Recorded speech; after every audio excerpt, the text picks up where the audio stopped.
Hello, everyone, and welcome back to Tokyo on Fire. Today is May 19th, 2016. Last week, we talked about Tokyo Metropolitan Governor Masuzoe's problem with receipts that he's been collecting over the last couple of years. We revisit this issue today because there's been a little bit of action over the last couple of days. Michael, you've been following this issue too. The newspapers have been on fire, scandalizing the governor. Well, he's been doing a pretty good job by himself. He's had a series of press conferences over the weekend and during this week where he's tried to explain these revelations that are coming up one after the other. Now, the amounts that he's talking about are really small. Mm-hmm. I mean, in terms of East Asian corruption, this is really small potatoes in terms of a few thousand US dollars here, a few thousand US dollars there. But it's the sense of impunity mm-hmm. with which he did these things, mostly using public funds to pay for private activities, including such things as going on vacation with his family and also buying art off the internet, and then charging it to these government accounts. Now, mm-hmm. the deal with those accounts is that until now, people have been very, very concerned, or at least prosecutors have been very concerned, about how money flowing into these accounts gets there in terms of bribery.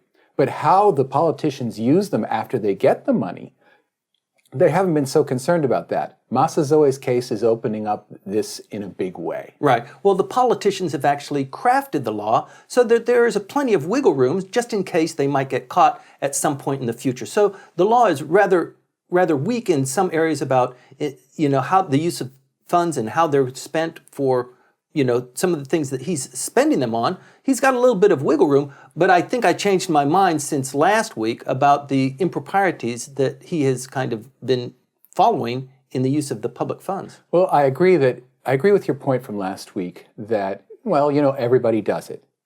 It still doesn't make it right in his case. He's got a lot of attention focused on him because he's the governor of Tokyo, and right. Tokyo is going to be the site of the next Olympics. And we can talk about the Olympics scandal that has erupted over the same last 7-day period, which is again going to reflect on his ability to manage issues here in Tokyo. Mm-hmm. Now,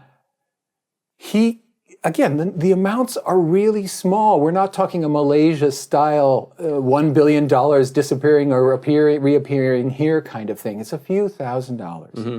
But nevertheless, his ability to just do things, charge things to these accounts, and do it without caring about it. I was reminded of, for example, this last week, Horiuchi Mitsuo, a former member of the House of Representatives and a former faction leader, passed away. And I remember once having to do a write-up about him.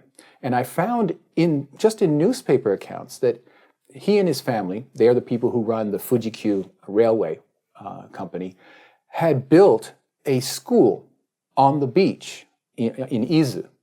And this school had been open for 10 years and had never taken any students. But he and his family, extended family, would spend their summer vacations there. Mm-hmm. So it was a school, but it was really their summer vacation home, and it was done for tax and all kinds of other purposes. And everybody knew about this. And when he would be asked about it, well, we're in the process of finding mm-hmm. students. And this went on for years and years. And it never led to any kind of court case. And in fact, it was not mentioned in any of his obits this last week. But I just remember thinking, gosh, in the United States where I grew up, this would be all over the news. This would be the end of his career. That kind of thing is really prevalent. And in the case of Masuzoe, what's really interesting is that people are jumping on him for these things. Well, I can tell you why my mind changed, because, in Japan, there's, when you're running a company or when you're dealing with public funds, there's this thing about koshikondo, don't mix public and private. And I think he's gone over that line, and he has mixed the public and the private.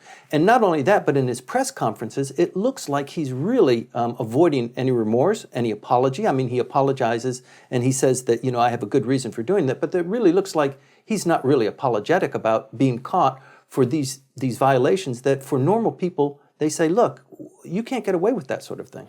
Again, it's not a criminal issue. And he says, I'm going to return all the money. Right. So let's forget about it. It's that last bit. So let's forget about it. No, that's up to the public to decide and the press to decide, not for him. But you're right, he comes to these press conferences and it's a disaster in terms of PR. No, it's continued to snowball. I thought it was going to die last weekend, and it just continued to go. And it's just gone on, and it's just something that, again, shows that he, for example, is an individual. He works in a bubble. Other politicians, other governors told him, you can't do this.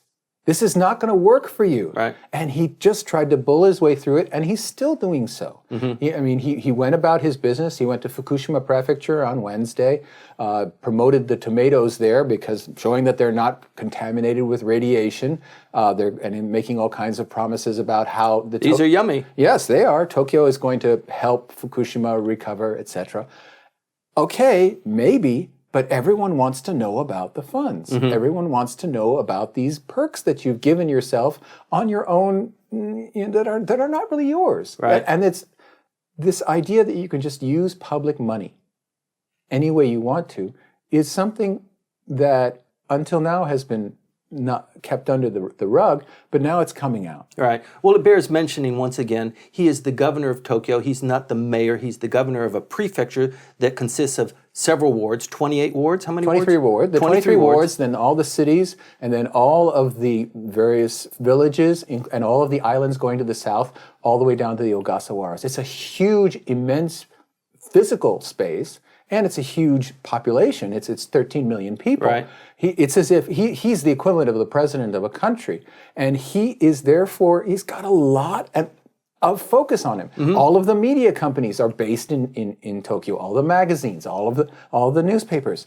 You're not going to get away with things if at least one of those media companies doesn't like you. Right. And I think that more than one doesn't like them because he's a very arrogant fellow. Well, I mean, he's liked, he's disliked. I mean, he comes from a incredible political heritage. You know, he's married well. Yeah, he's married well, and he lives well. He's also very cultured and international. English is not his second language. His second language is French, and he's taught at the Sorbonne. Is he not the most powerful individual political figure in Japan? Well, Would you say that?